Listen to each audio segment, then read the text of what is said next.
அதிகாரம் 8.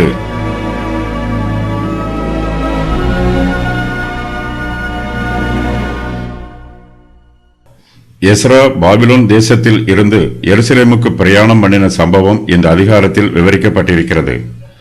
எஸ்ராவோடு கூட எருசலேமுக்கு போனவர்களின் வம்ச அட்டவணைகளும் இந்த வசன பகுதியில் சொல்லப்பட்டிருக்கிறது.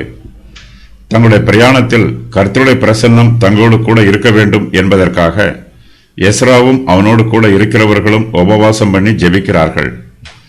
எருசலேமில் கட்டப்பட்டிருக்கிற தேவனுடைய ஆலயத்திற்கு அர்தசஷ்டா ராஜாவும் பெர்சியா தேசத்தில் உள்ள ஜனங்களும் திரளான காணிக்கைகளை எஸ்ரா மூலமாக கொடுத்து அனுப்புகிறார்கள்.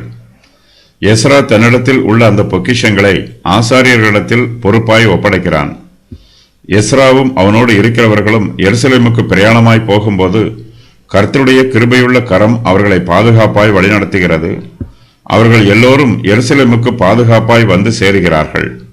தங்களிடத்தில் ஒப்பு கொடுக்கப்பட்டிருக்கிற தேவனுடைய ஆலயத்தின் பொக்கிஷங்களை அவர்கள் ஆசாரியரிடத்தில் பொறுப்பாய் ஒப்புவிக்கிறார்கள்.